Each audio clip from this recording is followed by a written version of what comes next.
नमस्कार दोस्तों, Google education में आपका स्वागत है। तो दोस्तों, आज हम जानेंगे क्लास 10वीं हिंदी विषय के पार्ट 4 नाखून क्यों बढ़ते हैं के सभी ऑब्जेक्टिव प्रश्नों को, जो आने वाले एग्जाम 2023 के लिए अति महत्वपूर्ण है।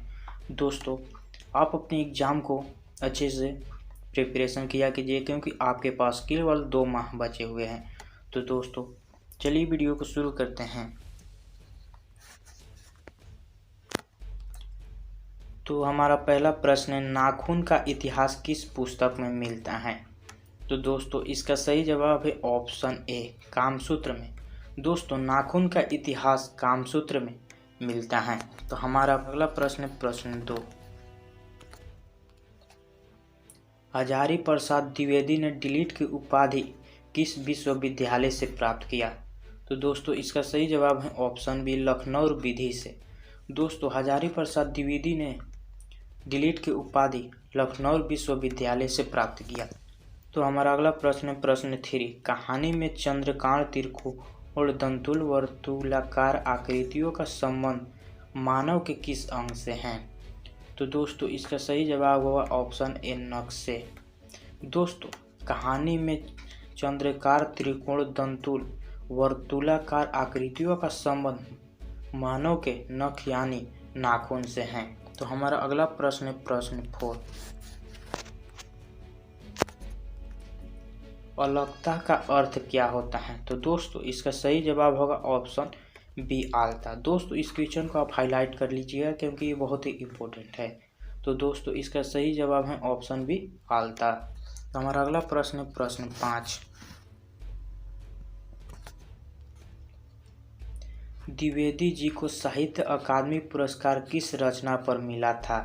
तो दोस्तों, इसका सही जवाब है ऑप्शन बी, आलोक पर्व पर। दोस्तों, द्विवेदी जी को साहित्य अकादमी पुरस्कार आलोक पर्व रचना पर मिला था। तो हमारा अगला प्रश्न है प्रश्न 6, प्राचीन मानव का प्रमुख अस्त्र शस्त्र था। दोस्तों, इसका सही जवाब है ऑप्शन बी, नाखून। दोस्तों, प्राचीन मानव का प्रमुख अस्त्र शस्त्र उनके नाखून था। तो हमारा अगला प्रश्न है प्रश्न 7, आर्यों के पास था। दोस्तों, इसका सही जवाब होगा ऑप्शन डी। दोस्तों, आर्यों के पास लोहे का अस्त्र, घोड़े एवं मिट्टी कच्ची का घर, इनमें से सभी था। तो हमारा अगला प्रश्न है प्रश्न 8, सब पुराने अच्छे नहीं होते और सब नए खराब नहीं होते, ऐसा किसने कहा? तो दोस्तों, इसका सही जवाब है ऑप्शन बी, कालिदास ने। दोस्तों, कालिदास ने कहा सब पुराने अच्छे नहीं होते और सब नए खराब नहीं होते। तो हमारा अगला प्रश्न प्रश्न 9, नकदर मनुष्य आज किस पर भरोसा कर रहा है? तो दोस्तों, इसका सही जवाब होगा ऑप्शन सी, एटम बम पर। दोस्तों, नकदर मनुष्य आज एटम बम पर भरोसा कर रहा है। तो दोस्तों, इस क्वेश्चन को आप हाईलाइट कर लीजिएगा, क्योंकि ये बहुत ही इम्पोर्टेंट है। तो हमारा अगला प्रश्न प्रश्न 10, मनुष्य की मनुष्यता यही है कि वह सबके दुख सुख को सहानुभूति के साथ देखता, यह तथ्य किसने कहा? तो दोस्तों, इसका सही जवाब है ऑप्शन बी, गौतम बुद्ध का। दोस्तों, मनुष्य की मनुष्यता यही है कि वह सबके दुख सुख को सहानुभूति के साथ देखता है, यह बात गौतम बुद्ध का कहा है। तो हमारा अगला प्रश्न प्रश्न 11, नाखून क्यों बढ़ते हैं कि निबंधकार कौन है? तो दोस्तों, इसका सही जवाब है ऑप्शन डी, आचार्य हजारी प्रसाद द्विवेदी। दोस्तों, नाखून क्यों बढ़ते हैं कि निबंधकार आचार्य हजारी प्रसाद द्विवेदी हैं। तो हमारा अगला प्रश्न प्रश्न 12,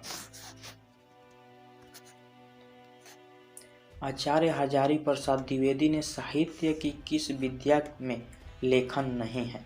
तो दोस्तों, इसका सही जवाब है ऑप्शन डी, निबंध। दोस्तों, आचार्य हजारी प्रसाद द्विवेदी ने साहित्य के निबंध विद्या में लेखन नहीं है। तो दोस्तों, हमारा अगला प्रश्न प्रश्न 13, कौन सी रचना हजारी प्रसाद द्विवेदी की नहीं है?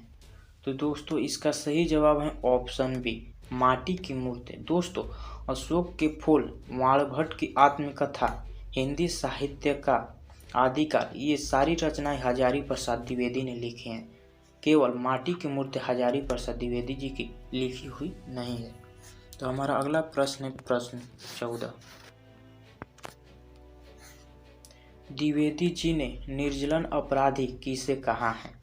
तो दोस्तों इसका सही जवाब है ऑप्शन ए, नाखून को। दोस्तों द्विवेदी जी ने निर्जन अपराधी नाखून को कहा है। तो हमारा अगला प्रश्न प्रश्न 15।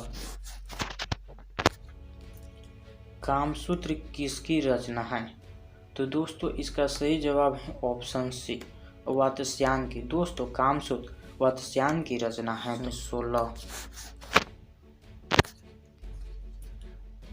शिक्षक का अर्थ होता है? तो दोस्तों इसका सही जवाब है ऑप्शन डी, मोम। तो दोस्तों इस क्वेश्चन को आप हाईलाइट कर लीजिएगा क्योंकि बहुत ही इम्पोर्टेंट है। तो दोस्तों शिक्षक का अर्थ मोम होता है। तो हमारा अगला प्रश्न है प्रश्न 17। महाभारत क्या है? तो दोस्तों इसका सही जवाब है ऑप्शन डी, पुराण। दोस्तों महाभारत एक पुराण है। तो हमारा अगला प्रश्न है प्रश्न 18। तो हमारा अगला प्रश्न है प्रश्न 18। किस देश के लोग बड़े बड़े नख पसंद करते थे?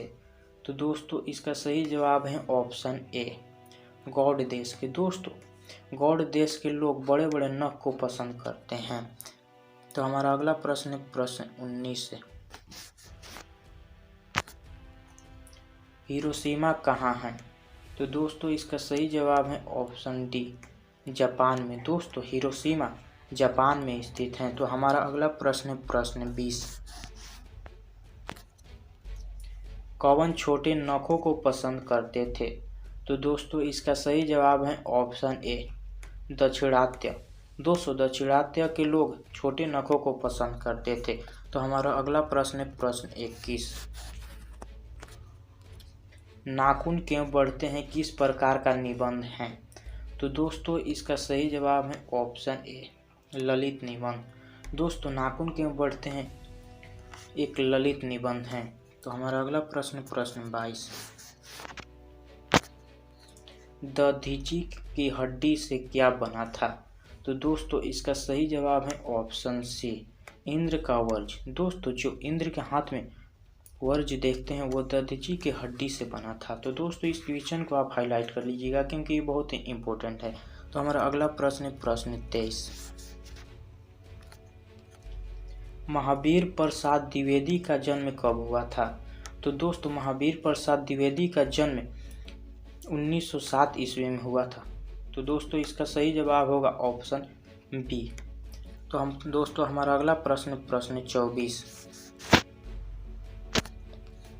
हजारी प्रसाद द्विवेदी का जन्म कब हुआ था? तो दोस्तों इसका सही जवाब है ऑप्शन बी, 1907 ईस्वी में। दोस्तों हजारी प्रसाद द्विवेदी एवं महावीर प्रसाद द्विवेदी का जन्म 1907 ईस्वी में ही हुआ है। तो हमारा अगला प्रश्न प्रश्न 25। हजारी प्रसाद द्विवेदी का जन्म कहाँ हुआ? तो दोस्तों इसका सही जवाब होगा ऑप्शन सी, बलिया उत्तर प्रदेश। दोस्तों हजारी प्रसाद द्विवेदी का जन्म बलिया उत्तर प्रदेश में हुआ। तो दोस्तों इस क्वेश्चन को आप हाईलाइट कर लीजिएगा क्योंकि बहुत बार एग्जाम में पूछे जा चुके हैं। तो हम दोस्तों हमारा अगला प्रश्न प्रश्न 26। कौन मनुष्य का आदर्श नहीं बन सकती? तो दोस्तों इस क्वेश्चन को भी आप हाईलाइट कर लीजिए क्योंकि ये बहुत ही इम्पोर्टेंट है। तो दोस्तों इसका सही जवाब है ऑप्शन बी, बंदरिया। दोस्तों बंदरिया मनुष्य का आदर्श नहीं बन सकती। तो दोस्तों हमारा अगला प्रश्न प्रश्न 27। देवताओं का राजा से किन्हें संबोधित किया जाता है? तो दोस्तों इसका सही जवाब है ऑप्शन सी, इंद्र को। दोस्तों देवताओं के राजा से इंद्र को संबोधित किया जाता है। तो दोस्तों हमारा अगला प्रश्न प्रश्न 28 है। नख किसका प्रतीक है? तो दोस्तों इसका सही जवाब होगा ऑप्शन बी, पशुता का। दोस्तों नख एक पशुता का संबंध है। तो दोस्तों इस क्वेश्चन को आप हाईलाइट कर लीजिएगा क्योंकि ये बहुत ही इम्पोर्टेंट है। तो दोस्तों हमारा अगला प्रश्न है प्रश्न 29। पृथ्वीराज रासो किनका संपादन है? तो दोस्तों इसका सही जवाब है ऑप्शन ए हजारी प्रसाद द्विवेदी। दोस्तों पृथ्वीराज रासो हजारी प्रसाद द्विवेदी का संपादन है। दोस्तों हमारा अगला प्रश्न है प्रश्न 30 से। हजारी प्रसाद द्विवेदी को कब पद्म भूषण की उपाधि से सम्मानित किया गया? तो दोस्तों इसका सही जवाब है ऑप्शन बी 1957 ईस्वी में। तो दोस्तों हजारी प्रसाद द्विवेदी को पद्म भूषण की उपाधि 1957 ईस्वी में दी गई। तो दोस्तों हमारा अगला प्रश्न है प्रश्न 31। अशोक के फूल किनकी रचना है? तो दोस्तों इसका सही जवाब है ऑप्शन सी हजारी प्रसाद द्विवेदी। दोस्तों अशोक के फूल की रचना हजारी प्रसाद द्विवेदी जी का है। तो दोस्तों हमारा अगला प्रश्न प्रश्न 32 है। लेखक के अनुसार मनुष्य के नाखून किसके जीवंत प्रतीक हैं? तो दोस्तों इसका सही जवाब है ऑप्शन सी पांचवी वृत्ति के। दोस्तों लेखक के अनुसार मनुष्य के नाखून पांचवी वृत्ति के जीवन प्रतीक हैं। तो दोस्तों हमारा अगला प्रश्न प्रश्न 33 है।